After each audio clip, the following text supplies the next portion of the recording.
system, niggas can't get rid of me. Picture me backing down from niggas that's featherweight. One uppercut and I watch you levitate. Two-piece of mans, then I watch them dissipate. Shutterworth to God, the nigga you love to hate.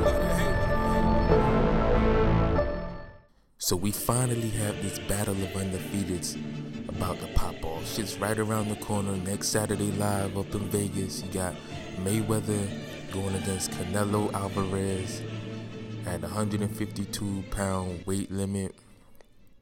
This should be a real good, intriguing fight. Something the hardcore boxing fans would like, as well as the mainstream casual fans. Both of them match up good with each other. I've been rewatching a lot of their old fights, and I think it's gonna be a real compelling fight. A lot of people trying to make a big deal out of Canelo's size advantage, but Floyd's a little taller, has the longer arms, and Floyd is the more skilled fighter, so he should overcome those physical dimensions that Canelo's gonna bring.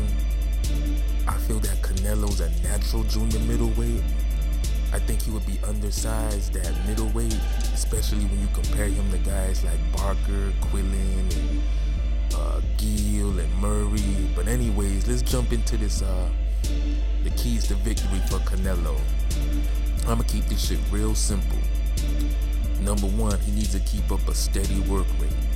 If you watching the Trout fight, he had a late round where he only threw like 28 punches.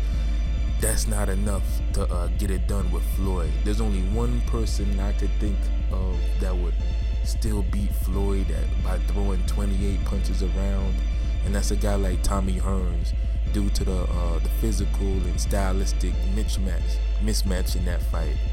But anyways, number two, Canelo doesn't need to lunge in. There's gonna be times when Floyd is gonna be frustrating him on the outside. You saw Canelo do this in the fight with Trout within the first couple rounds. He was lunging out Trout and shit, trying to throw a haymaker. Keep your composure, and instead of lunging in, step forward, step in and punch instead. Either throw something to the body or the head. Just don't lunge in. Don't give yourself that opening, you know, for Floyd to counter on you. Number three, when Canelo's in close, keep the punches short and compact and just hit everything. Don't worry about head hunting and trying to take Floyd's head off. Don't worry about trying to land the perfect body shots. Just keep the punches close, sharp, and short and compact. And really just let your heavy hands do the talking. That's where Cotto kind of fucked up in his game plan for Floyd. When he got Floyd against the ropes, he was really just trying to jab and throw right hands. And those were long-range type of punches that were easy for Floyd to parry and lean out the way and block and shoulder roll. He really didn't just throw enough damaging punches to the body and chest area. Canelo's good at that, so that's what he needs to do.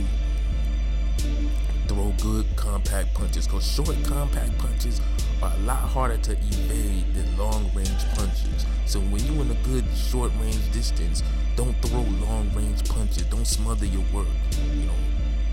Just do short compact type of punches and punch through the target. All those flurries that La Hoya did against Mayweather, them shits ain't really have no effect like that. So make sure you punch through the target and not at the target. Number four, give different looks, feint and throw combinations. A lot of people try to feint Floyd Mayweather, but then they only throw one punch. After a while, Floyd figures that out and he counters your one punch and your feint. So in order to bypass that type of fight, when you start feinting Floyd, throw combinations after those feints and switch up the looks.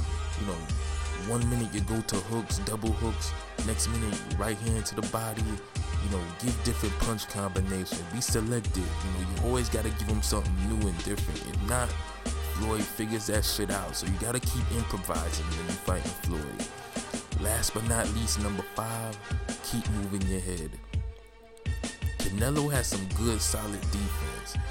He moves his head a lot, and he's very cautious of what's going around and what punches are coming at him. So it's good that he moves his head a lot. He needs to keep doing this in the fight with Floyd. If not, Floyd's gonna start timing him with right hand leads, and he's gonna be painting his face up like he did Guerrero, because Guerrero doesn't move his head. Now, we're gonna get into what Floyd has to do and, things he should be aware of when he's fighting Canelo. Alright, we all know Canelo's stamina is a little suspect. And Floyd, he's a great body puncher. He jabs to the body good.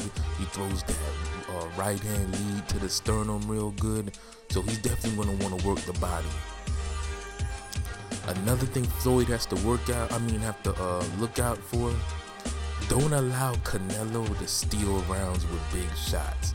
Because I have a feeling that's what Canelo and his people are going to try to do. Floyd's going to be dominating. Because it's probably going to be a pro Canelo crowd in that audience. Canelo's going to wait around and he's going to react to what Floyd's doing, and he's going to try to set Floyd up for big shots. So Floyd has to be aware that Canelo's going to try to steal rounds with big shots. Because I just feel that Canelo's going to try to sway people with those flashy combinations and those punches he throws. So he has to be on the lookout for that. Because Canelo, he likes to wait, and people underestimate him because he's waiting and waiting. He let Trout back him down. He let Gomez get some rounds. He let Mosley come forward a little bit too much sometimes. So, Canelo's not stupid. He knows what he's doing. He uses that to his advantage.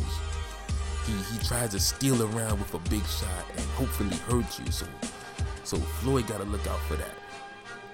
Number 3, don't exchange too much. There gonna be times where Floyd's gonna have to really put punches together and really beat up on Canelo. But there's gonna be times where he's gonna have to fall back a little and don't get crazy with it, because those extended exchanges are just gonna give Canelo opportunity to land something big.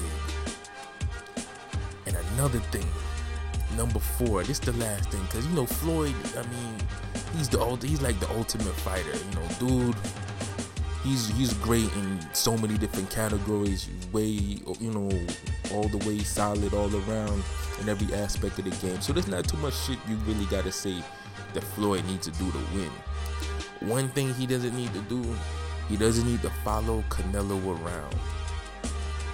Canelo likes being followed because it gives him a chance to rest and really pick his punch selection. You notice he did that with Trout, he did that with Mosley. He'll fall back and get you like in a little lull, and then all of a sudden he'll explode forward with a combination or with a counter right hand. So Floyd gonna have to definitely look out for that type of shit. At the end of the day, when you look at everything, the keys to victory for both boxers, it's just gonna come down to not who's more skilled, but who applies their skills better. And on any given night, that could be the person opposite of Floyd Mayweather. Or that could be Floyd Mayweather himself, applying his skills better in this situation. So that's what it comes down to. I actually think that this is going to be a tough fight on Floyd, because Canelo's the first real live fighter he's fought in a while.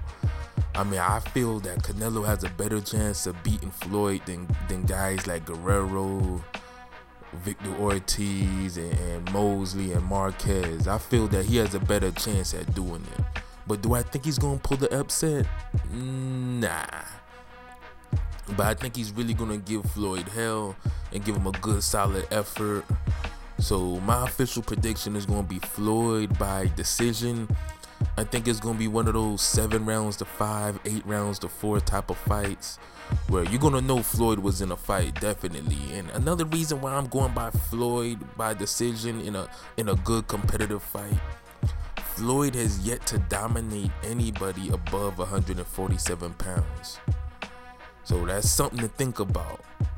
Canelo could box a bit, he could punch, he has quick hands, and I think he's going to impress people, and he's going to surprise a lot of people in this fight. He impressed me in his Trout fight, in his fight with Trout, and he's been improving in every fight since the Baltimore, the Cotto fight. Just he gets a little better each time. He's always working on something. Because I feel that He's at the time where he's going to really give Floyd a scare, give him some hard moments, but Floyd, with his boxing wisdom and his superior ability, he should be able to, withstand those shaky moments and handle his business, do his thing. And, he's going to beat Canelo clearly. But, the way with Canelo and how he's the new star and, he's going to be that new guy they trying to usher in to be that big mega star. Who knows how they're going to judge this thing, That's why I mentioned about Floyd needing to dominate and win rounds clearly and not allow Canelo to steal rounds with big shots. But, let's see how this turns out. I feel we're going to get a pretty decent, exciting fight, a real high-speed chess match that's really going to have its moments. And, this is the year for upsets. Been a lot of upsets lately, so, hey, you don't know what could happen. Canelo might surprise us all. And, I wouldn't be surprised if Canelo would have pulled it off somehow. But I'm going to still go with Floyd by decision in what should be a real good competitive fight, where both guys are going to look good, but the cream is going to really just rise to the top. And I think that cream is Floyd. Swag Science, HoodAllStars.com. 1.